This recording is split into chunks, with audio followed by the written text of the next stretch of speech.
99% людей очень усердно трудятся в том, что не нужно. Я подписал контракт на 67 миллионов долларов. Для того, чтобы преуспеть, надо уметь видеть возможности там, где люди не видят. Как вы собираете команды, как вы этим управляете? Если ты ситуацию держишь за яйца, то все остальное не имеет значения. Александр, вы не могли подать мне воду, пожалуйста? Я за это вам $100 заплачу. Это другое дело. Другое дело. Те 20%, которые дают 80% результата. Пацану 45, и он все еще бродит и думает, а в чем же смысл моей жизни? Закрыть глаза и просто молиться. Я не родился для того, чтобы пасти свою еду. Друзья, привет! Сегодня у меня на канале удивительный гость, которого мы долго ждали. Это Маргулан Сейсимбаев. Он очень хорошо, я думаю, вам известен, потому что он делает очень много полезного, интересного контента для предпринимателей, для людей бизнеса, для руководителей. И я пригласил Маргулана, и у меня, собственно говоря, это приглашение связано вот с такой идеей, что очень часто, когда читаешь успешные книги про выдающихся звезд бизнеса, предпринимателей и так далее, там очень много внимания уделяется тому, как эти люди действуют сейчас, когда они уже стали всемирно известными, добились успеха, заработали миллионы, миллиарды. С моей точки зрения, наиболее интересно, полезно и познавательно это задаваться вопросом, а как мыслил или что делал этот человек тогда, когда он создавал фундамент своего будущего успеха. И вот на эту тему я собираюсь Маргулану сегодня позадавать вопросы. Маргулан, огромное спасибо, что согласились прийти на этот подкаст, на эти вопросы ответить. Да, спасибо за приглашение. Всем привет. Рад буду отвечать на вопросы. Да, Маргулан, в общем, вы начинали свой бизнес еще в 91 году. И, насколько я понимаю, первый бизнес был достаточно простым. Это продажа, торговля сельхозпродукцией. И я просто начинал свой бизнес тоже примерно в это же время, только совершенно в другой стране. И я понимаю, я предполагаю, что в это время таким же бизнесом занималось большое количество людей. То есть огромное количество людей начали примерно в один и тот же момент и с чего-то довольно простого. Вот сельхозстрана, вот сельское хозяйство, можно продавать эту продукцию. И удивительно то, что только маленький процент этих людей, только немногие из них смогли сделать что-то действительно выдающееся, хотя возможности были. И вам это удалось. Вам удалось создать абсолютно выдающийся по размерам сельхозхолдинг, инвестиционную группу, банк, ну и много чего еще. С вашей точки зрения, почему так произошло? Почему вы прорвались, а многие остались вот на каком-то таком уровне или даже не остались на этом уровне, а в конце концов вышли из игры? Ну, факторов, конечно, это много. Ну, во-первых, окружающая обстановка и среда была идеальна для меня, потому что я базово люблю неопределенность. Я люблю ситуацию неопределенности, когда нужно принимать решения, когда нужно придумывать решения и так далее. Это первый момент. Второй момент, я сам по себе по натуре очень энергичный человек, поэтому я всегда двигался энергично и никогда не боялся пробовать что-то новое. И, соответственно, у меня цикл был такой, всегда что-то пробовать, неважно, ошибка, не ошибка, потом рефлексия и выявлять, что я сделал не так, третье, и улучшать это, и делать второй заход. Именно по этому паттерну я всегда двигался. Плюс это, конечно же, у меня всегда было такое без царя в голове, как говорят. У меня не было ощущения, что в этом мире есть какой-то человек, который может быть выше меня. То есть я не боялся ни министров, ни премьеров, ни президентов. Там. Ну, для меня все они были обычные люди. То есть у меня не было пиетета ни перед кем. Соответственно, любую вещь, которую может делать другой человек, я знал, что я могу сделать. Вопрос только в том, что может быть, не с первого раза, но, может, там, с какой-то попытки. И вот, например, простой пример, когда я заработал первые свои деньги, буквально $13 миллионов, когда мне наличными привезли домой предоплатой, это был 92-93 года, я подписал контракт на $67 миллионов экспорта пшеницы по межправительственному соглашению с Казахстана в Узбекистан. И спрашивается, как это получилось. Так вот, получилось очень банально.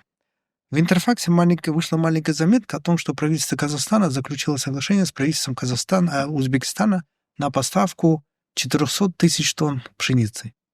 А я так как был в этой теме, в сельском хозяйстве, я подумал, а где правительство возьмет эти 400 тысяч тонн? И у меня был знакомый, который работал в Минсельхозе, тогда он начальником финансово-экономического управления работал, Василий Васильевич Швец, такой известный в свое время человек. Я к нему пришел в кабинет и говорю, Василий Васильевич, а где правительство собирается взять эту пшеницу? Он говорит, да я хрен его знает, где это. Они меня подписывают. Я говорю, а что, министр тоже не знает? Он говорит, нет. Я говорю, а можно я поставлю? Он говорит, а ты что, сможешь? Я говорю, да, смогу. А где ты деньги возьмешь? Я говорю, ну, мне Внешэкономбанк даст, у меня хорошая кредитная история. Он говорит, ну, пошли, завел меня к министру. Министр говорит, а ты сможешь? Я говорю, смогу. Он позвонил премьер-министру, говорит, вот, есть бизнесмен Маргулан, вот так говорит, что может. Что тебе нужно для этого? Я говорю, ну, мне нужно постановление правительства, разрешающее мне экспорт в рамках этого соглашения. Потому что тогда на экспорт нужно разрешение было правительства. А они говорят, хорошо. А оказывается, правительству Казахстана кровь из носа нужен был газ с Узбекистана. Как раз зима надвигалась, кровь из носа. А тут, получается, они свои обязательства, для них выгодно было выполнить за счет частной компании, а газ получить, ну, на свою сеть и так далее. И вот суть. Суть в том, что вот эту заметку в Интерфаксе читало по тем временам, может быть, 300 миллионов человек. Огромное количество. И только один я смог оттуда вытащить 67 миллионов долларов. С маленькой заметки. Вот спрашивается, как так могло случиться, что кого-то это триггернуло, а кого-то нет? Вот у меня в свое время отец, он был агрономом, потом в советское время еще создал большую пчеловодческую пасеку при животноводческом совхозе. Так началось все с маленькой заметки в газете «Сельская жизнь». Он прочитал, что там была заметка, что если вы начнете держать пчел, то вы обеспечите не только себя, но и все свои поколения. И там проводился, оказывается, первый декрет Ленина был об освобождении пчеловодства от налогов. Это практически разрешенный бизнес был в советское время.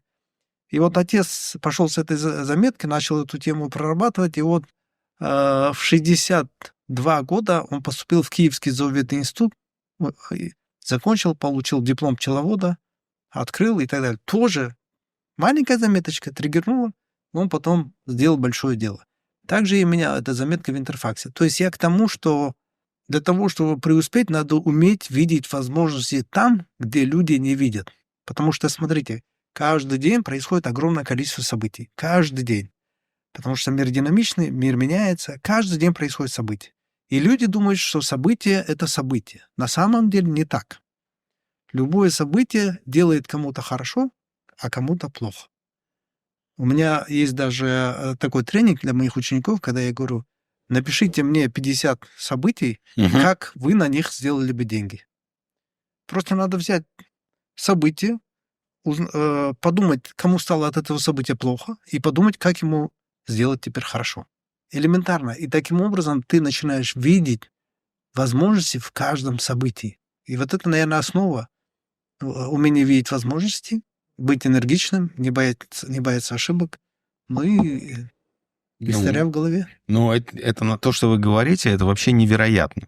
То есть вы действительно невероятный человек. Почему? Потому что я работаю с предпринимателями, ну, это моя основная работа на протяжении 16 лет. И вот эта история, которую вы рассказываете, во-первых, есть такой интересный, он, казалось бы, обыденный, но есть такой интересный факт. Есть предприниматель, который занимается торговлей сельхозпродукцией, причем не в таких огромных масштабах, потому что вы говорите о том, что это такой огромный, и для вас огромный контракт, да? Но, тем не менее, этот предприниматель внимательно следит за событиями в своей индустрии, потому что то, что происходит с большинством предпринимателей, они замкнуты в какой-то своей игре, и они света белого не видят. Они, на самом деле, для них вот эти вот межправительственные соглашения и так далее, они это воспринимают как нечто из другой галактики. Это не имеет ко мне... То есть первое, это то, что у вас в этот момент уже взгляд человека, который понимает, что он способен в этой индустрии делать какие-то большие дела, и поэтому вас интересуют события в этой индустрии. Это просто потрясающая высокая самооценка. Что я это еще называю диапазон мышления. На самом деле, вот меня многие спрашивают, что такое масштаб мышления и так далее. Я говорю, сам масштаб мышления не настолько важен. Масштаб мышления – это размерность твоего мышления. Кто-то думает там в сотнях тысячах долларов, кто-то в миллионах, кто-то в миллиардах, да? А реально практическое значение имеет масштаб мышления. Это когда ты можешь на такую же, на обычную ситуацию посмотреть и с точки зрения птичьего полета, и знания деталей. Потому что если ты большими мазками оперируешь, но не знаешь деталей, то бес будет всегда в мелочах. А если ты оперируешь мелочами, то ты никогда не увидишь большую картину. Соответственно, будешь заложником ситуации. Поэтому я всегда оперировал вот этими понятиями, даже, условно говоря, когда я занимался финансовым сектором, например, банком, да, я не ограничивался только банковским сектором. Я все время держал руку на пульсе конъюнктуры международной, что на биржах происходит, что делает ФРС, ставки ФРС и так далее. Хотя вроде в банке... Казалось бы... Но обратите внимание, это интересно, эта точка зрения вообще не свойственна большому количеству людей. И у меня просто мгновенно вопрос возник, я не собирался об этом спрашивать, но мне просто стало интересно. Очевидно, что вы себя ощущаете человеком, который, придя в какую-то индустрию или какую-то область, вы себя ощущаете человеком, который в этой области может создавать, управлять. То есть это какая-то изначальная такая точка зрения, когда ты чувствуешь себя способным влиять на большие вещи. Как вы думаете, это скорее... Это что-то индивидуальное, данное нам свыше, или это связано с воспитанием, или это навык, который вырабатывается? Ну, я думаю, это, наверное, 3 фактора. Условно, я не буду точен в точности, но это, наверное, 33% это гены. У меня отец был такой. Он очень предприимчивый, очень широко мыслящий человек был. Второе – это воспитание, 33%, потому что меня родители воспитывали так, что, особенно мать, она безгранично верила в своих детей. Она считала, что ее дети самые лучшие. Где бы она ни ходила, она говорила, вот у меня 4 сына, один Энгельс, второй Маркс, третий Ленин, четвертый Сталин. Это 4. Она считала... Ну, такая символика тогда была. 4 великих человека, и вот она считала, вот мои дети так. Она никогда не проверяла дневники, никогда не ходила на родительские собрания. Она была настолько железобетонно уверена в том, что мы учимся хорошо, и у нас все прекрасно, что нам было очень некомфортно ее подвести. Но все равно время от времени подводили, но... Но быстро исправляли, но нам было очень некомфортно, неприятно, не соответствует той роли, которую она на нас одела.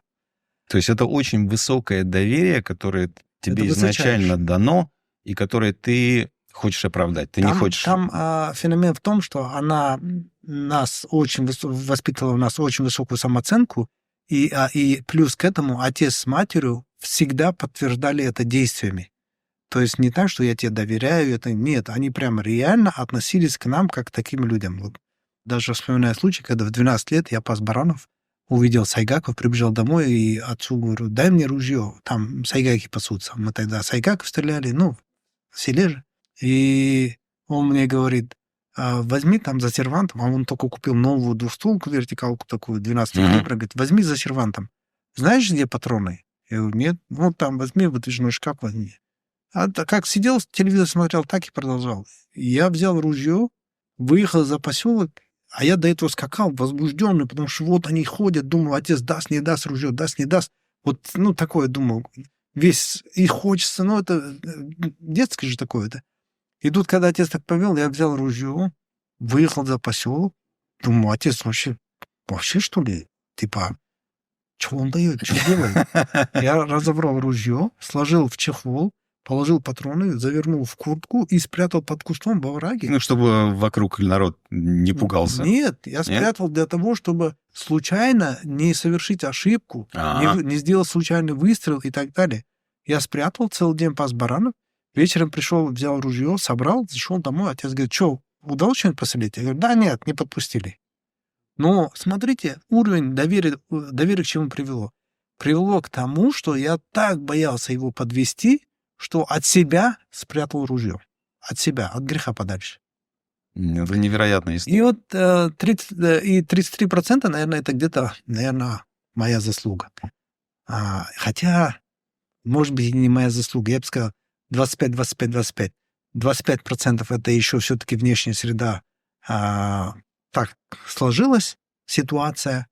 И, наверное, 25% моя заслуга. Хотя, если глобально посмотреть, конечно, это все в руках Всевышнего. Так легли звезды. Я согласен с тем, что ситуация помогает. И я согласен с тем, что мне иногда спрашивают, а как ты думаешь, вот предпринимателям, которые сейчас начинают, и предпринимателям, которые там в начале 90-х начинали, кому лучше, кому хуже, у кого больше возможностей, я говорю так, ну да, ну это правда, в 90-е в начале было много возможностей. Но было, правда, и много барьеров, и много странных Много вещей. рисков. И много рисков. Сегодня возможностей, можно сказать, меньше, но зато больше инструментов. Больше уже проверенных способов, меньше рисков, поэтому нельзя сказать, кому лучше, кому хуже. На самом деле, вот отвечая даже на этот вопрос, я бы сказал вот так, что все зависит от склада характера, от подготовленности человека. Вот смотрите, 90-е годы ситуация кризиса, да? Вот я много размышлял над этим. Что такое кризис? Вот говорят же, вот китайский иероглиф возможности, да. Возможности, кризис. Я думаю, в каком случае кризис, в каком случае возможность. Я понял, что на самом деле кризис или возможность зависит только от подготовленности человека. Если человек подготовлен, то для него возможность. Если не подготовлен, то для него кризис. Если вы зимой выйдете в футболке, то для вас будет кризис. Если вы выйдете в шубе, то для вас возможность играть в снежки и радоваться, кататься на санках. Так же и летом. Поэтому кризис или не кризис, это зависит от подготовленности. А постольку я был более подготовлен в 90-е годы для такой ситуации, то для меня это было время возможностей. В современном мире, например, если вы не будете готовы к текущей ситуации, к использованию искусственного интеллекта, к технологиям и так далее, для вас тоже будет кризис. Кризиса невозможно. То есть кризис это не так, что по отношению ко всем людям. Нет. Все зависит так, что если ты подготовился, для тебя кайф. Если ты сидишь в кэше, в бирже произошел обвал, ну для тебя это супервозможность. А если ты сидишь вот так проинвестирован, и на бирже произошел обвал, для тебя кризис. Вот смотрите, вот это очень интересная ваша интересная черта, да, о которой мы говорили. Это такая точка зрения, что вы можете делать большие результаты, она проявляется и в интересе ко всему, что происходит вокруг. Я очень часто вижу в небольших компаниях такую проблему, когда предприниматель с хорошими мечтами, хорошими целями создает какой-то бизнес, продукт, услугу и так далее, но нанимая людей, управляя людьми, по сути, его модель, его парадигма — это чтобы, вот это исполнители на какие-то вот узкие какие-то функции, и он подбирает таких людей, потому что ему кажется, что ими тогда легче управлять, с ними проще обходиться, они менее требовательные, им можно платить меньше, что благоприятно влияет на финансовую сторону деятельности компании. А потом сталкивается с тем, что в какой-то момент, когда бизнес уже пошел, его надо дальше развивать, он оглядывается по сторонам и говорит, что-то у меня команда какая-то слабая, какая-то не та. И тот бизнес-путь, который вы проходили, там в 90-х, а в 90-х у вас просто потрясающая была карьера, он говорит, что, скорее всего, у вас какое-то другое отношение вот в отношении команды, подбора людей и так далее. Угу. Вот что по этому поводу? Как вот ваша точка зрения на самого себя, вот как она влияет на то, как вы собираете команды, как вы этим управляете? Ну, смотрите, основная проблема, я бы сказал, большинства бизнесменов, особенно малый и средний бизнес, заключается в том, что они в команде или в людях видят расходы. На самом деле я всегда в людях видел доходы. Я никогда в них не видел расходы. На протяжении всей своей карьеры я платил гораздо больше рынка, я платил бешеные бонусы и так далее. То есть для меня всегда команда — это доходы. Вот смотрите, проблема в том, что когда мы считаем человека расходами, то мы смотрим на рынок, сколько стоит эта функция, соответственно, пытаемся торговаться плюс вокруг этой цены и взять этого человека. Но когда ты смотришь на человека, смотрите, парадокс человека в том, что в отличие от робота, если вы возьмете двух роботов, то разница в эффективности между ними может быть 1-2% там, или какой-то машины и так далее. А разница в эффективности людей может быть в десятки тысяч процентов. В десятки тысяч. Один вам убытки приносит, другой там 10 иксов прибыль приносит. Соответственно, возникает вопрос такой, если взять крутого человека и платить ему больше рынка, и платить ему бешеную зарплату, так как когда ты смотришь на него как на расходы, то у тебя сразу баланс летит, у тебя что-то при прибылях, в убытках летит, у тебя компания вроде в убыток уходит. Но это же не проблема этого человека, это проблема тебя, что ты не можешь загрузить этого человека. Смотрите, это все равно, что купить Мерседес и пытаться по сельским дорогам выжать из него 200 км в час. Ну, нереально. Или там сесть на Запорожец и пытаться на автобане соревноваться. Так и здесь. Вопрос в чем заключается? Что когда вы берете крутого человека, я плачу всегда больше рынка, и он должен знать о том, что я ему плачу больше рынка. По функционалу он, по зарплате он может сравнивать, насколько я щедр. Но по функционалу я его начинаю грузить на 200, 300, на 500% больше рынка. А он сравнить ни с кем не может, потому что нету на рынке... Ну да, это невозможно сравнить. Да, невозможно. Но я его гружу на 200, 300, 500%. Как я шучу, говорю, капитализм же это эксплуатация человека человеком. Так вот я и эксплуатирую на 300-500%. Но вот смотрите, в чем парадокс заключается. Я заметил такую вещь. Когда я начинаю больше грузить этого человека, если мне повезло с этим человеком, и он эффективный, то он становится еще больше эффективнее. Он становится более эффективным, он не ломается. И вот здесь, кстати, я расскажу про еще один лайфхак, как я поднимаю по службе. Очень многие вот берут на работу там продажника, он крутой продажник. Они его поднимают, делают руководителем отдела продаж. А как руководитель отдела продаж он никакой. Теперь назад они его вернуть не могут, потому что он уволится. А как руководитель отдела продаж терпеть не могут. Соответственно, они теряют 2 человек. И нет руководителя отдела продаж, нету хорошего продажника. Я делаю по-другому. Я беру и начинаю грузить людей на 200-300%. Через какое-то время кто-то приходит и говорит: Маргулан Каримович, ну это же мои функциональные обязанности не входят. Я говорю: да? Ну, хорошо, извини. Ладно, все. А себе ставлю галочку: человек не хочет расти. Все, не хочет расти, я его так все не поднимаю. А кого-то гружу, он грузится, я гружу, он грузится, он гружу, он грузится. В какой-то момент он уже выполняет весь функционал руководителя отдела продаж. Тогда я как пальто просто беру ему, одеваю, говорю: теперь ты руководитель отдела продаж. Он говорит: ну как, я же еще не справлюсь. Нет, по факту ты уже делаешь. Я тебе просто даю должность и повышаю оплату. Все. В результате я не теряю хорошего продажника, я приобретаю руководителя отдела продаж, и у меня нет конфликтов. И это происходит только тогда, когда ты видишь в человеке источник доходов, а не источник расходов. Поэтому, когда ты видишь в человеке источник доходов, я пытаюсь с рынка взять самых крутых. Самых крутых, и имеется в виду не звезд, здесь опять надо оговориться, самых крутых с точки зрения потенциала. А вот потенциал я вот оцениваю по 2 параметрам. Первое — это насколько у него знания, энергия, ум и так далее, ну, условно говоря, человеческие качества. А второе, я смотрю, насколько он увлекается, потому что вовлеченность для меня очень ключевое. И, соответственно, когда я с ним на собеседовании веду разговоры о смыслах, которые я транслирую, потому что я не работаю за деньги, я работаю за смыслы. Я всегда расскажу, что я хочу сделать, как, почему я хочу сделать и так далее. Если человек зажигается от смыслов, которые я транслирую, я знаю, что он будет увлечен, он будет вовлечен. Таким образом, я как бы отбираю на работу больше единомышленников, и когда я уже отобрал, я ни в коем случае не даю им выполнять функционал. Я их заставляю принимать решения, я делегирую принятие решений, я не делегирую исполнение, потому что исполнение — это примитивный уровень. Вы реальную большую отдачу начнете получать, когда вы будете делегировать принятие решений. Вопрос возникает: если вы делегируете принятие решений, а тогда вы что делаете? Но дело в том, что в бизнесе так много решений нужно принимать, что не надо самому все принимать. Самому нужно отобрать 20% ключевых, самых важных решений, которые должны принимать только вы. Все остальное нужно делегировать. Я это называю точка приложения усилий. Очень важно в бизнесе понимать точку приложения усилий. На что смотреть, на что давить. Все остальное надо делегировать.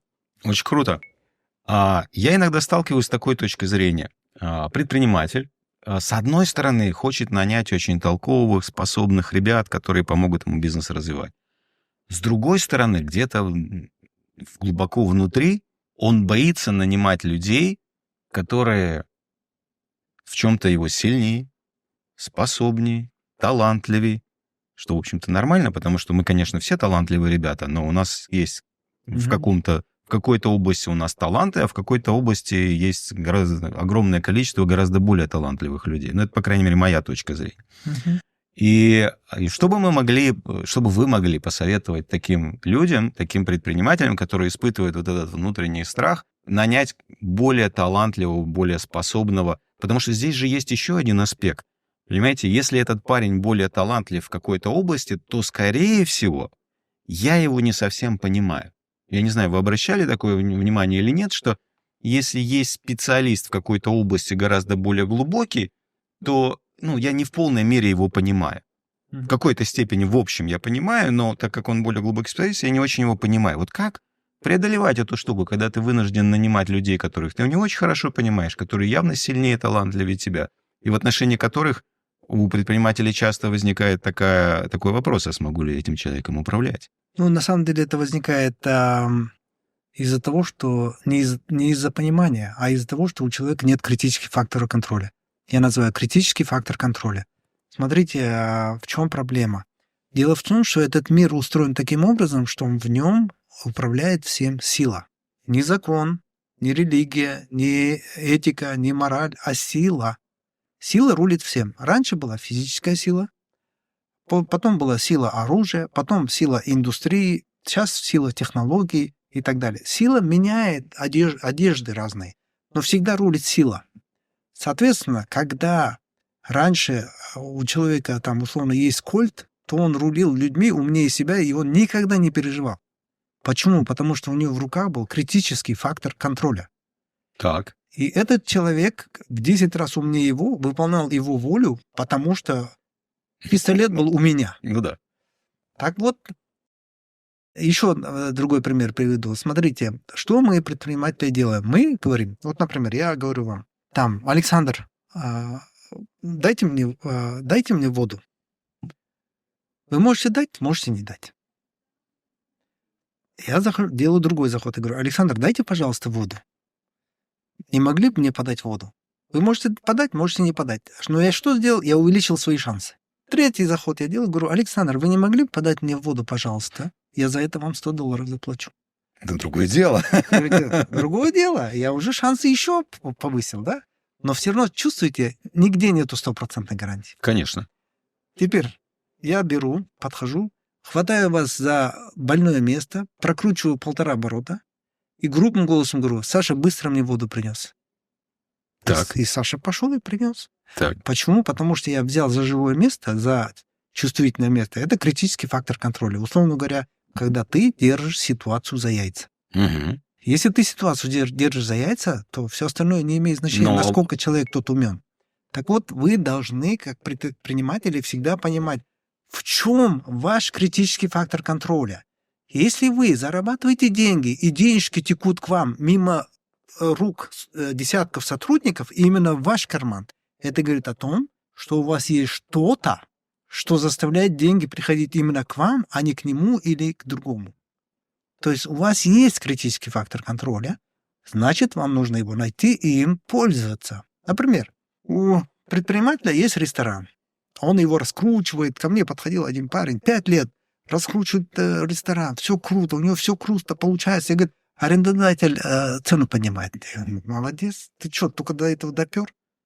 Потому что критический фактор контроля у арендодателя, и он будет поднимать цену до тех пор, пока ты будешь платить, либо пока ты не уйдешь. А ты уйдешь, он это место сдаст другому. Оно уже намоленное. Да, либо свой ресторан откроет. Таким образом, ты зашел в ту историю, где накопительный эффект работает не в твою пользу, а в пользу арендодателя. А почему это произошло? Потому что у тебя изначально не было критического фактора контроля. Угу. И, соответственно, что ты с этим сделаешь? Ничего ты с этим не сделаешь. И вот когда вы нанимаете на работу крутого сотрудника, вы должны понять, в чем критический фактор контроля. В чем? Если вы этого не понимаете, то 100% имейте в виду, этот умный человек поймет все ваши бизнес-процессы, уведет всех клиентов и сделает параллельный бизнес. Он попросту вас кинет. Я наблюдал такую картину, вот с моей точки зрения, так как я занимаюсь менеджментом, помогаю строить систему управления, я наблюдал такую картину, что как правило, вот эта идея, я называю это развитие бизнеса путем клонирования. То есть сотрудник поработал, открыл подобный бизнес и так далее. И я, когда еще начинал первые производственные компании делать, у меня такое происходило тоже. Потом я понял такую вещь, что это происходит тогда, когда в руках одного человека концентрируется слишком много бизнесообразующих функций. То есть он же и продавец, и он же работает с подрядчиками, и он же там управляет отгрузками и так далее. И фактически он как бы сам превращается в бизнес такой внутри бизнеса, и поэтому вполне естественно, как только ты начинаешь по-другому подходить к управлению, когда у тебя есть вот это отвечает за продажи, а вот этот другой человек, он занимается поставками, а вот здесь мы занимаемся логистиками и так далее. То есть когда мы начинаем выстраивать уже какой-то бизнес-процесс более-менее понятный и не завязываем его на одного человека, эта угроза обычно исчезает. Ну и, по крайней мере, мой опыт показал, что это так. А для вас вот этот вот подход, чтобы не концентрировать в руках одного человека, то есть... Ну, это инструмент. Это инструментарий, да. Чтобы не давать критический фактор контроля другим людям. Когда есть ситуация, когда ты знаешь поставщиков, и никто больше не знает. Или ты напрямую работаешь с поставщиками, лично их знаешь, все, у тебя критический фактор контроля, отношения с этим поставщиком. Или ты, например, подписал франшизу с Макдональдсом, все, у тебя критический фактор контроля у тебя в руках. Никто это бизнес не уведет и так далее. Или бывает так, у тебя хорошие контакты с ключевыми клиентами. Все, никто не уведет. Или у тебя есть производство, технологии, которые патенты у тебя. Или как Coca-Cola, у нее критический фактор контроля — это рецепт приготовления напитка. Или, может быть, ты женат на дочери руководителя какой-то компании, у которой контракт с твоей компанией. И ни один из твоих сотрудников не уйдет у тебя этот бизнес. Это все называется критический фактор контроля. Когда у вас нет вот таких критических факторов контроля, а критический фактор контроля — это способ организации бизнеса или, можно сказать, бизнес-модель, вот в таком случае надо делить продажу один, и причем всегда делать альтернативу. Не один продажник, а два продажника. Если в одной компании не помещается, разделите географически их, разделите по нишам. Один премиальный продает продукт, но всегда два продажника. Там закупщика всегда два минимум, там, и так далее. Таким образом, ты бизнес-модель дербанишь таким образом, чтобы никто не сложил весь пазл у себя в голове. Это при условии, что если у тебя нету критического фактора контроля, который там, условно говоря, не связан с бизнес-моделью. Да-да, я понимаю, это идеально, если есть. Но во многих бизнесах, особенно небольших, таких факторов, сложно найти. Ну, почему? Есть, на самом деле, очень много. Если у вас кафе, ресторан, магазин, это, скорее всего, право собственности на то здание или на локацию. Когда у вас шикарная локация, то менеджеры могут приходить, уходить. Вы всегда можете сделать хороший бизнес, если у вас хорошая локация и право собственности на эту локацию, либо долгосрочная аренда. Там, на самом деле, я считаю, бизнесмен, он все время должен думать об этой безопасности и создавать, условно говоря, это вот есть ров, который, как Уоррен Баффет говорит, ров защиты от конкурентов. То есть должен быть еще ров защиты тебя самого от сотрудников. Хорошая, очень ценная идея. А еще один вопрос, вот возвращаясь опять к истокам вашего могущества, состояния и так далее. В какой-то момент, вот вначале вы занимались торговлей. Это очень непростой бизнес со своими особенностями, но потом происходит следующее. Вы начинаете покупать сельхозпредприятия.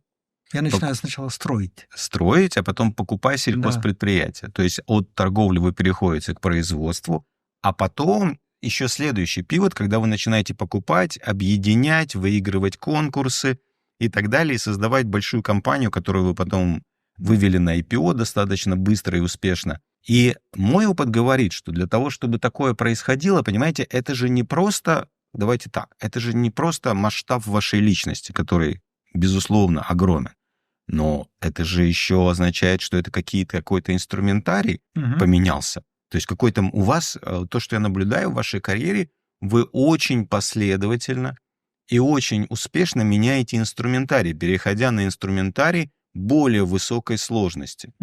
Как правило, предприниматели, мое наблюдение, большая часть предпринимателей, даже добившись успеха на каком-то уровне, даже создавая большую какую-то компанию с высоким заработком, они прямо застревают в успешном инструментарии и не хотят двигаться дальше, ну, потому что это действительно страшно, там много непонятного, там другие риски, совершенно не те вызовы, к которым ты привык.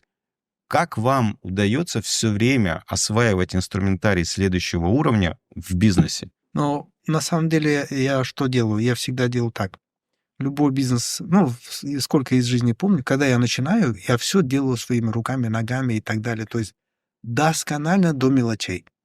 Потом я нанимаю помощника, ему начинаю сгружать, потом больше. И у меня подход такой, что делегировать нужно в первую очередь то, что ты знаешь досконально. Почему? Потому что делегирование — хитрая штука. Делегирование — супер классная вещь при одном условии, что она требует минимальных ресурсов на контроль. То есть, если ты взял какую-то вещь, отделегировал, и тебе тяжело это контролировать, у тебя выбор: либо доверять ему 100%, а это значит не проверять. Закрыть глаза и просто молиться. Это все против тебя пойдет. Либо ты должен выстроить так систему, чтобы те делегирование обходилось очень дешево и требовало от тебя малых ресурсов. Но это вопрос возникает. Если ты ставишь полицейского, то этого полицейского тоже надо кто-то контролировать. Поэтому, чтобы легче всего контролировать, тебе нужно делегировать только то, что ты знаешь досконально. Вот я привожу пример. Например, к вам приходят гости, и нужно приготовить 2 блюда. Плов, и бешбармак, наше казахское национальное блюдо. Потому что казахи пока не подадут бешбармак, не считается, что... Что в гости сходил. Да. Поэтому вариант: плов ты идеально готовишь, хорошо знаешь, а бешбармак не очень. Что делегировать? Большинство людей делегируют приготовление бешбармака, потому что они не знают, как готовить. Потому что некомфортно, непонятно, но пускай кто-то сделает. И не знает, как готовить. Так. И потом вдруг бешбармак не получается, ты начинаешь повара мучить, и он говорит: тесто не то, мясо было не то, температура не та, огонь не то. А ты не можешь доказать, прав он или не прав. Теперь, а что происходит, когда ты делегируешь плов? Ты идеально умеешь готовить плов, ты делегируешь плов, а сам скрупулезно изучаешь, как готовить бешбармак, и строго по рецепту все делаешь. А одним глазом говоришь ему: так, воды долей, температуру добавь, так, уже пора крышку открывать. Одним глазом. А сам занимаешься основным делом. В результате, если у него плов не получится, во-первых, вероятность, что не получится, минимальна, ты потому что следил. Второе, если он не получится, он не может спереть на то, что там что-то не то, рис не той модели, еще что-то. И получается, таким образом, это единственный способ получить 2 нормальных блюда: и плов, и бешбармак. Поэтому я всегда говорю, делегировать нужно только то, в чем ты досконально хорошо разбираешься. Это первый момент. Второй момент. Я всю жизнь рос. То есть я что-то освоил, передал, освоил, передал, освоил, передал. И когда я говорю, моя основная специализация, я люблю иметь дело с неопределенностью, я всегда занимаюсь только теми решениями, результаты которых будут через 3, 5, 10 лет. Вот. И таким образом, когда я занимаюсь только тем, о чем мой менеджмент еще даже помыслить не успевает. Для них это еще вообще несуществующая какая-то штука. Да, для них это еще нету, этот опыт они еще не переживали. А для меня это уже не интересно. Я уже думаю о том, что еще можно сделать такого, не потеряв накопительный эффект. Меня восхищает эта сторона вашей личности. Я придерживаюсь примерно таких же принципов, что сначала сам засовываешь пальцы в розетку, а только после этого учишь других, как туда пальцы засовывать. Если возьмем реалистичную историю, да, в какой-то момент вы начали заниматься производством. Я делал производственные компании, и они мне больше нравятся, чем торговые, потому что, с моей точки зрения, проще это организовать, и развивать, но там есть совершенно другие вызовы, когда в какой-то момент тебе приходится погружаться в производственные технологии, и тебе нужно разобраться в производственных технологиях не в теории, не со слов технологов, а тебе надо понять, почему именно такое оборудование, почему в таком количестве, какова реальная производительность этого оборудования, какова реальная загрузка настоящая людей, какие нужны люди и так далее. То есть это совершенно другая область. Вам тоже приходилось в это погружаться, в это? Смотрите, во-первых, я никогда не терял из виду основную цель бизнеса — это зарабатывать как можно больше денег. Поэтому для меня отрасль не имела значения. Я мог и банками заниматься, и страховыми компаниями, и производством, и индустрией, и торговлей, и страховкой, и торговлей на бирже не имеет значения. Сейчас вот у меня один из видов образовательный бизнес. Не имеет значения. У меня всегда один глаз на то, каковы тренды. Мгм.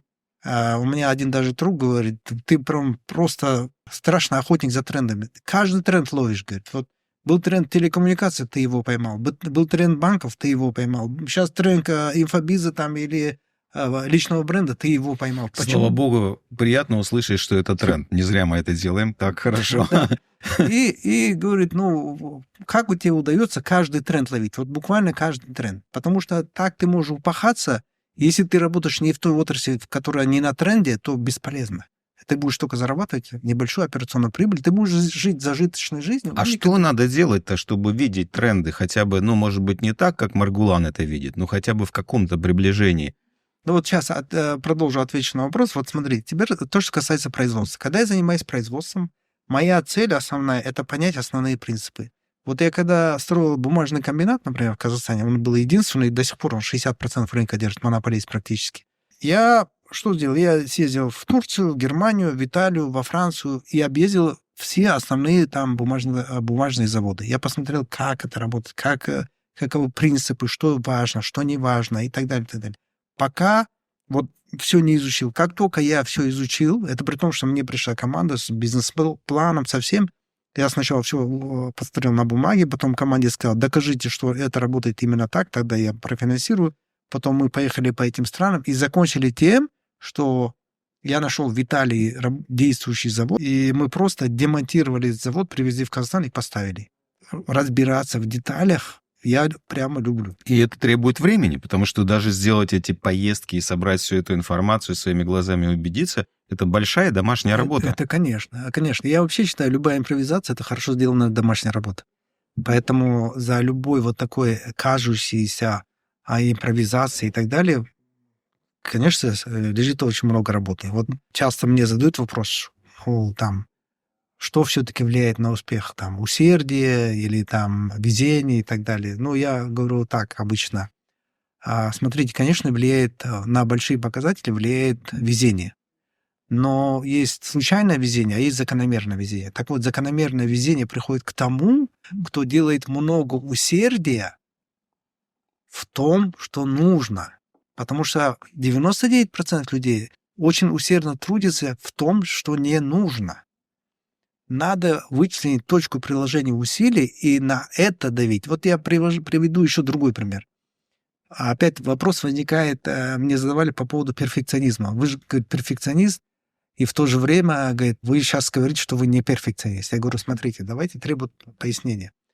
Я всю жизнь был перфекционистом, и им остаюсь. Просто я подкорректировал.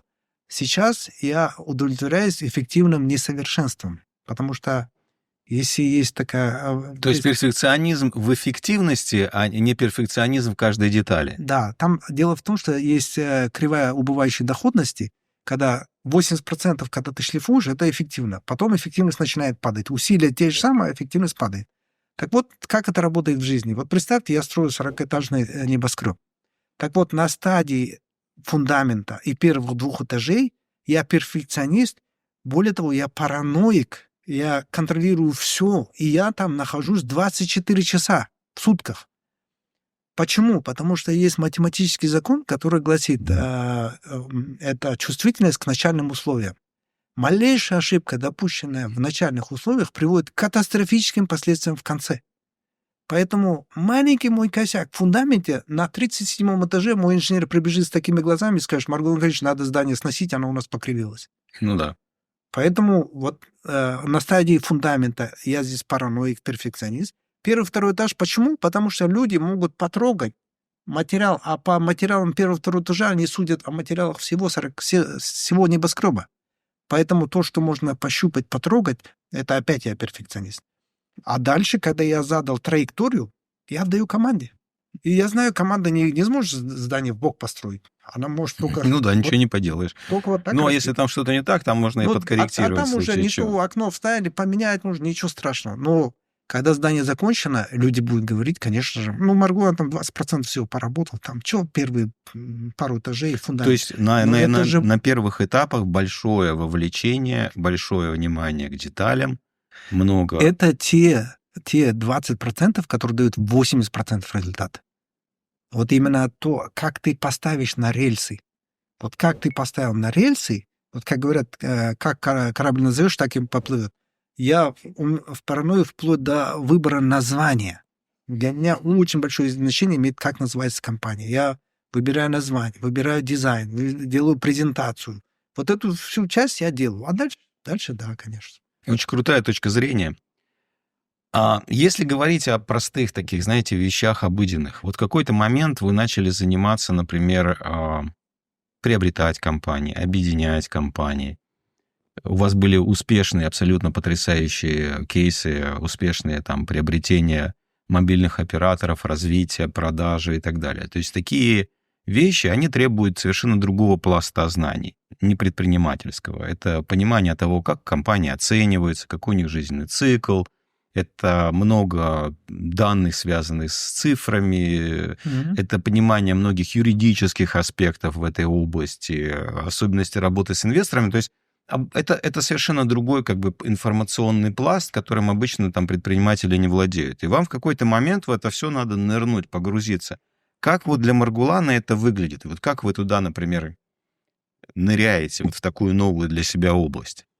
С удовольствием. То есть вам нравится исследовать новые вещи? Смотрите, у меня базово, я считаю, что вот сейчас моя фишка основная, вот все, что я обучаю людей, я не обучаю бизнесу, я не обучаю инвестициям, я обучаю эффективному мышлению.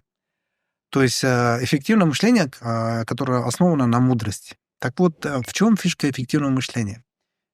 3 столпа эффективного мышления. Для того, чтобы научиться эффективно мыслить, нужно четко ответить себе на 3 вопроса. 3 вопроса. Первый вопрос — кто я?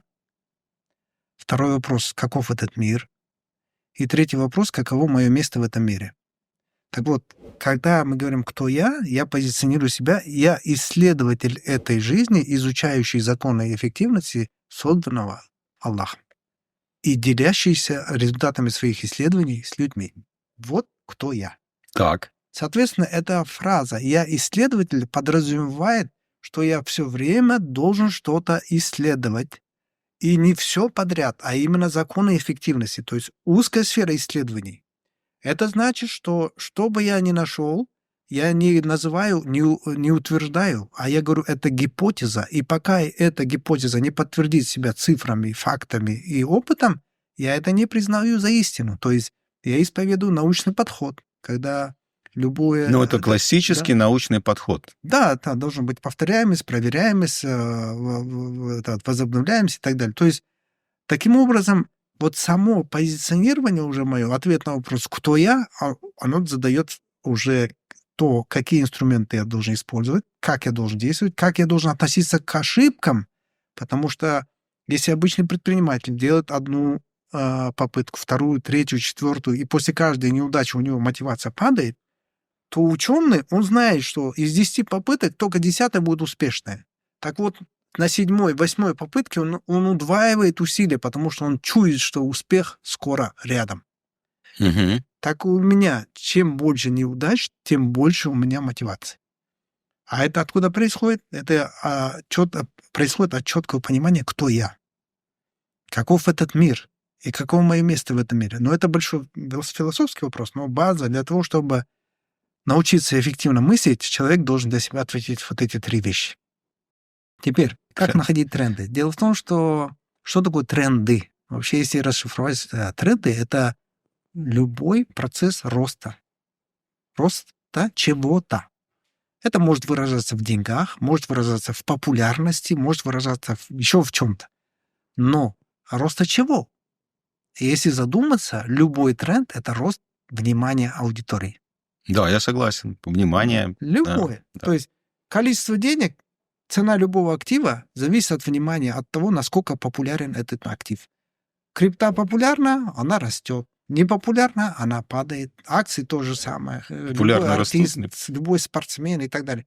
Самое главное здесь, там, где внимание общества, там деньги. Угу. Потому что мы вытаскиваем деньги в ту сторону, в которую смотрим. Мы никогда не делаем вот так. Потому что вот так. Деньги идут туда, куда мы смотрим. Соответственно, тренд определить достаточно просто. Там, где внимание общества, там... О чем говорят, о чем пишут, что там и обсуждают. тренд. Соответственно, вы смотрите, о чем говорят, о чем пишут, что ругают.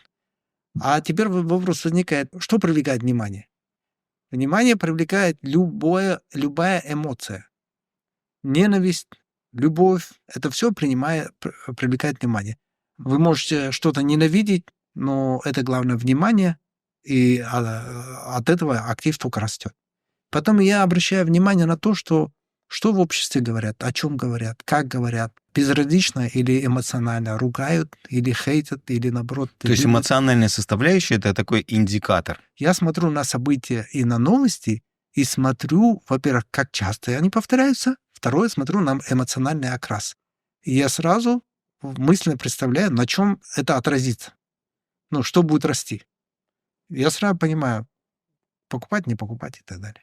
То есть большая часть вашего творчества текущего и вашей энергии — это на то, чтобы наблюдать за тем, что происходит в мире, и разбираться и понимать, что нас ожидает, и распознавать тренды. Это не только сейчас, это на самом деле всю жизнь у меня было так. Я все время смотрел, нос по ветру держал, и смотрел и понимал, что на слуху, что людей интересует. Потому что люди неспроста. Если они об этом говорят эмоционально, значит, это их триггерит. Значит, они готовы заплатить за это, чтобы им эту проблему решили. Да, это крутая, сильная идея. Смотрите, есть такой феномен. Спасибо, что, кстати, рассказали про тренды.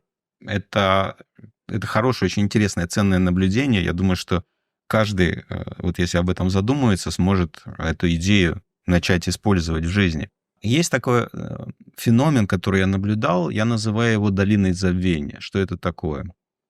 Это когда предприниматель, особенно я начал это активно видеть в Соединенных Штатах, когда предприниматель создает бизнес, доходит до какого-то определенного уровня дохода, комфортного для него.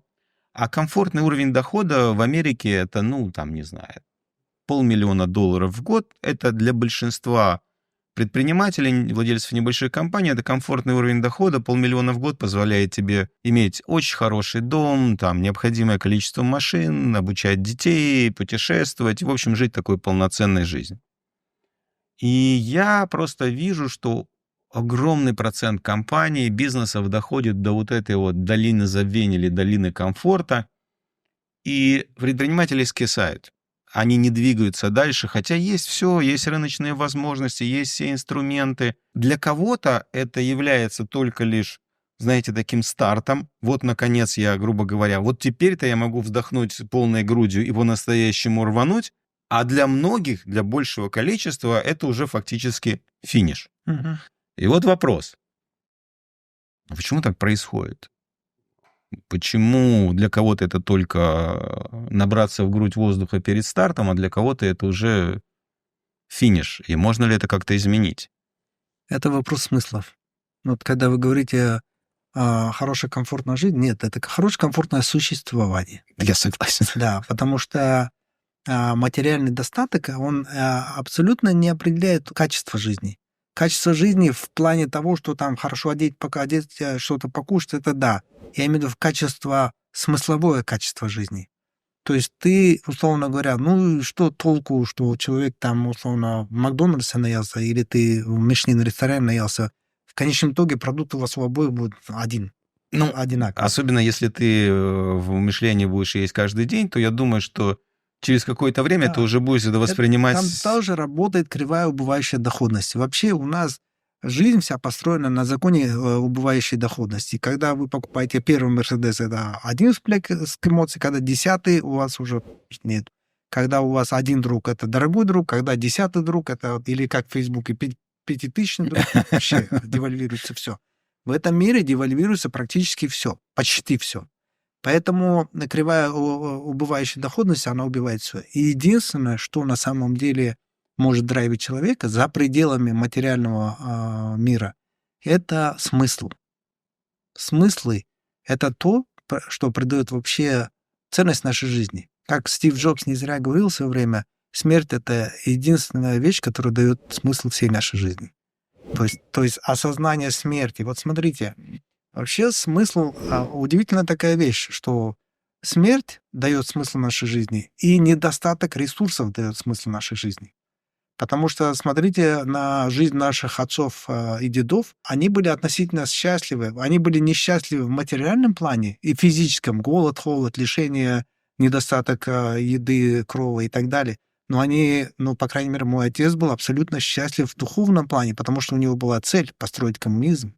Это была великая цель, ради которой он там был готов идти на смерть, на все.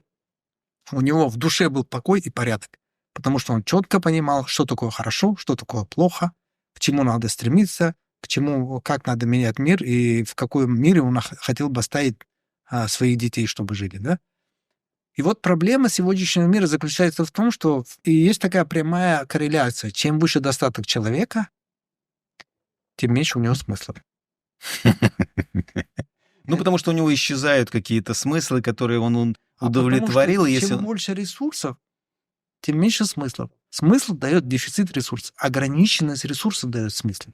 Вот если ты не видишь смысла в своей жизни, то ты попадаешь в эту как раз долину забвения. Когда ты живешь, ходишь, кушаешь, там, ежедневные занятия, и так, это я называю, смотрите, человек рождается дважды и умирает дважды. Первый раз рождается он физически, второй раз он рождается, когда он осознал свою миссию на Земле. Да. Вот когда он осознает свою миссию на Земле, он начинает отличаться от животного. Потому что мы едим как животные, размножаемся как животные, в туалет ходим как животные. Одинаково физиология. Вот отличие, когда ты нашел свою миссию, ты нашел смысл своей жизни. Вот тут пошло отличие человека от животного. Умирает дважды. Первый раз, когда ты потерял интерес к жизни, второй, когда тебя закопали. Все.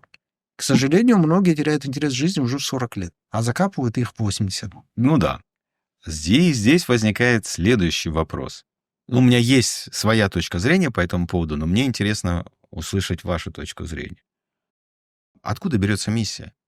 Как так происходит, что есть Маргулан, у которого есть очень четкая миссия, которая выдается легко, с удовольствием, и я вижу, что сразу есть мощный эмоциональный отклик.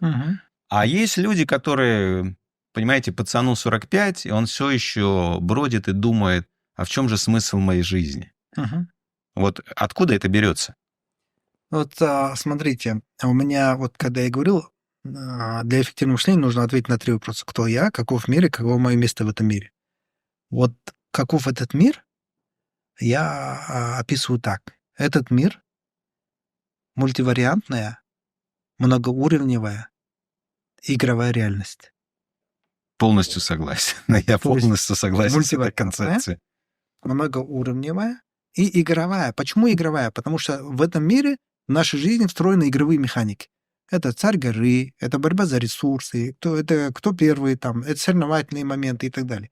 То есть игровые механики. Соответственно, я теперь понимаю, чтобы иметь смысл жизни, мне надо следовать правилам этой игры. То есть надо делать выбор, потому что перед нами мультивариантная вселенная, и случается с нами тот, который мы выбор делаем. Та вселенная, которую выбор делаем. Мы выбрали вот так, и начала раскручиваться вот эта вселенная. Так вот, а почему многоуровневая? Потому что если ты не перешел на следующий уровень, то ты вынужден на этом уровне крутиться, либо скатываться вниз. А это всегда плохо. Теперь, ответ на вопрос, каково мое место в этом мире, я говорю, я активный персонаж однопользовательской игры. Что значит однопользовательской игры? Это значит, я сам живу сам с собой, на самом деле. Я сам себе ставлю цели, сам делаю действия, сам ошибаюсь, сам делаю выводы, сам себя хвалю, и вообще я сам себе создаю смыслы. Смысл однопользовательской игры в том, что смыслы я создаю себе сам. Я могу их не создавать, тогда я просто бездарно профукаю. Либо я могу создавать эти смыслы. Так вот, мне нравится высказывание канадского философа Бориса Крюгера. Он говорит, верить надо в то, что приносит пользу, и не верить в то, что вредит.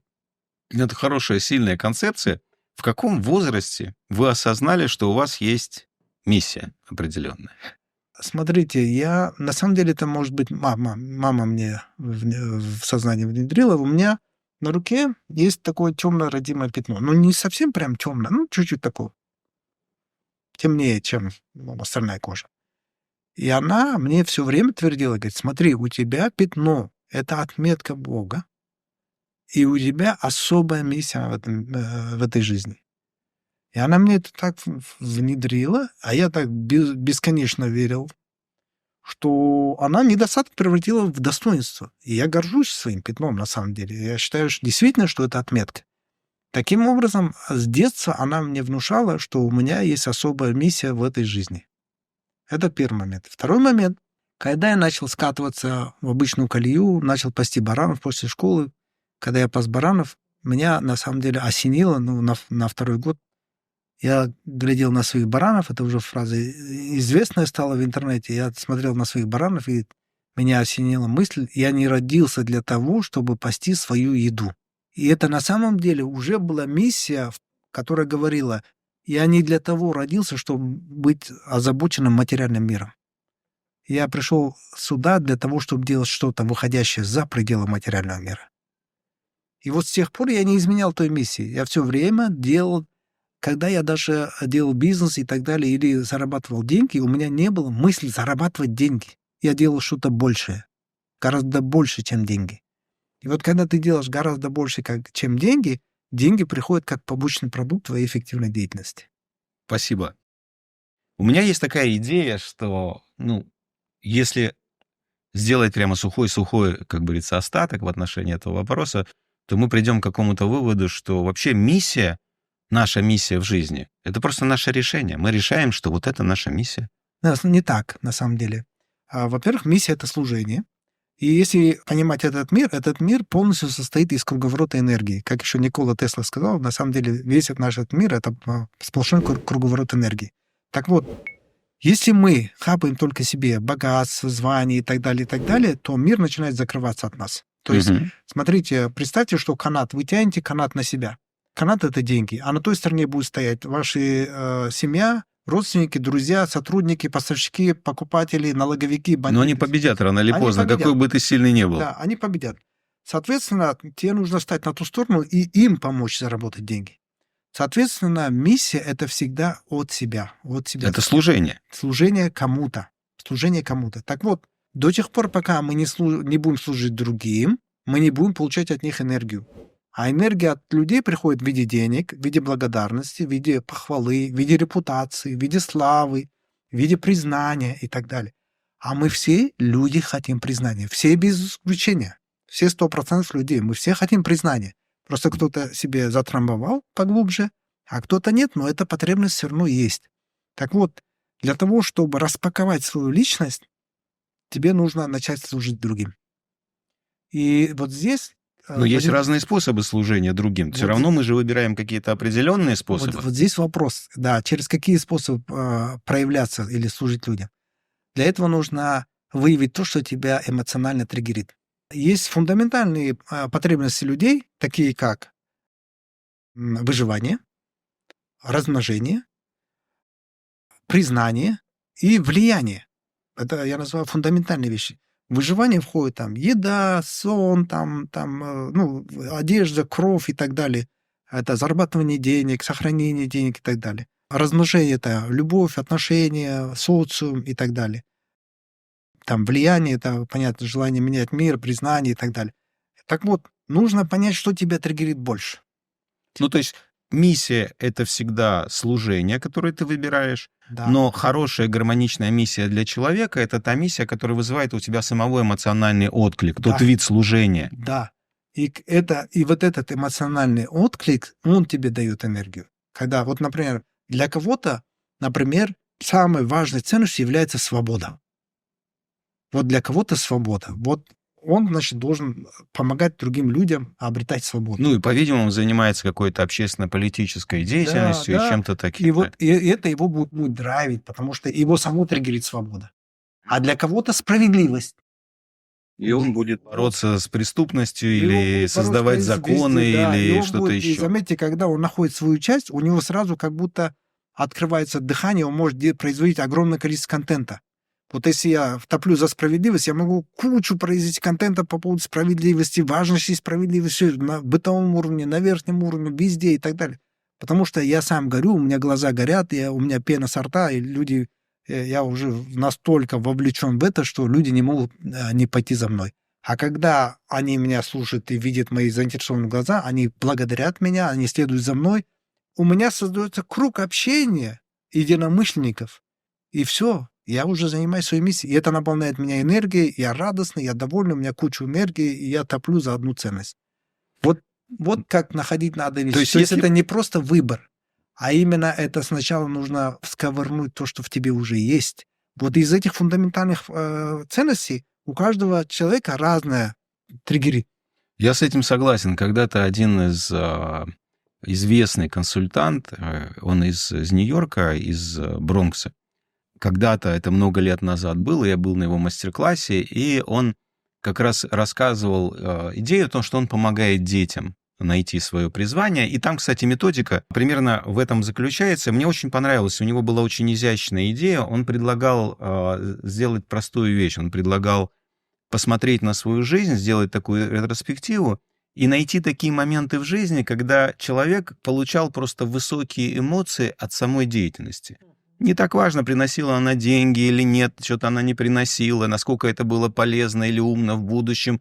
Но вот те моменты, когда он действительно испытывал высокие эмоции и был счастлив. И у кого-то это было, когда он там занимался с животными, у кого-то это было, когда он там тренировал там пионеров, у кого-то, когда он строил дома там, или помогал отцу кросить заборы. То есть у всех это разные моменты. Но вот он как раз вот эту концепцию, о которой вы говорите, он прям превратил в технологии, он прям, я не знаю, жив он или нет, он был очень старенький. Он помогал подросткам найти какое-то вот такое предназначение профессиональной области, и она была как раз основана на вот этой эмоциональной отдаче. Он предлагал сделать такую ретроспективу. Поэтому, если мы говорим о ребятах, которые вот в 45 думают, в чем же смысл жизни, то возвращаясь к тому, что вот вы рассказали, то, что я вижу, что хорошо бы сделать такую ретроспективу, найти то служение, которое вызывает у тебя максимальную эмоциональную отдачу, и вот в этой области уже искать миссию, а потом отбросить все барьеры, верить в себя. У меня есть определенная технология, там нужна сетка базовых фундаментальных потребностей людей. И я, когда начинаю называть в определенном порядке и говорю, что вот вызывает отклик, что, потом выстраиваю в ранжированный список и говорю, что тебе важнее, давай выставим. И в конце вот постепенно за счет собеседования выходит, что что-то вот на первом месте, что-то на втором, на третьем и так далее. Эти потребности есть в каждом, но просто какие-то всплывают наверх, какие-то вниз уходят. И для кого-то, например, это может быть там взять на помощь людям. А для кого-то может быть именно изменение мира, там, той среды, в которой... Для кого-то новое изобретение. Да. Или... Это его триггерит. Все, после этого я уже дальше уже распаковываю. Но основа, что всегда нужно плясать от эмоционального триггера, который в тебе уже есть. И именно это дает тот энергетический потенциал, который дальше будет заряжать. Очень круто. Я думаю, что вот ради одной вот этой вот идеи нам точно надо было встретиться, и точно надо было сделать это интервью, потому что это необычайно интересная тема, и как бы мы в бизнесе не говорили там о прибыли, конверсиях, деньгах, найме, эффективности и обо всем остальном, все равно у нас всегда остаются самые важные вопросы. Это самые важные вопросы всегда про нас самих, про то, кто мы такие, про то, как нам быть счастливыми, про то, как нам иметь много энергии и так далее, и так далее. Поэтому я искренне благодарен за ответы на эти вопросы. Я вообще, вот смотрите, считаю, что любой бизнесмен, любой бизнес, это, по сути, как прожектор. Вот ты излучаешь какой-то свет, и твоя команда — это линза, которая увеличивает мощность твоего света. Но нужно понимать, что мощность твоего бизнеса зависит от того, насколько ты подпитан к какой розетке. И чем мощнее источник, тем ярче свет. Соответственно, если у тебя там огонек еле тлеет, батарейка уже подыхает твоя и так далее, твой бизнес не может далеко пойти, какие бы ты инструменты использовал. На самом деле инструменты, команда и так далее — это не что иное, как рычаги, которые увеличивают яркость твоего света. Но изначальный источник должен гореть ярко. А это зависит от того, ты выполняешь свою миссию или нет. Если ты нашел свою миссию, у тебя горят глаза, поверь мне, у твоих сотрудников будут гореть глаза. И даже ты не будешь применять инструменты, будешь криво-косо делать, они все равно глаза будут гореть. Потом вы научитесь инструментам, освоите и так далее, потому что вовлеченность рулит. Если все сотрудники вовлечены, найдете, вы разумные люди, найдете способы, найдете инструменты, обучитесь. Сотрудники вовлечены будут, когда ты сам вовлечен, когда у тебя у самого глаза горят, когда ты их заразил, и они не могут уже по-другому. Поэтому воспринимайте бизнес так. Если ваша батарейка еле-еле тускло светит, то какие бы инструменты вы ни применяли, каких бы гениальных сотрудников ни наняли, ничего не выйдет. Абсолютно согласен. Напоследок попробую задать несколько дурацких вопросов. Почему Маргулан не демонстрирует какие-то явные предметы или аксессуары богатства и роскоши? Ну, потому что я не вижу в этом ценности. Потому что я ценность вижу в самом себе и в тех знаниях, которые делаю, и в своей деятельности я вижу ценность. Я вижу ценность в тех результатах, которые я вижу у своих учеников. Для меня вот это ценно. А остальное это же бытовые вещи, что кроссовки, что машина, что... Не щекочет, в общем, никак. Вообще никак. Хорошо. Если вы могли дать один совет владельцу бизнеса, какой-то небольшой компании о том, как заработать больше, вот только один совет, какой бы был бы это совет? Делай больше, делай быстрее, делай дешевле, делай качественнее. Спасибо.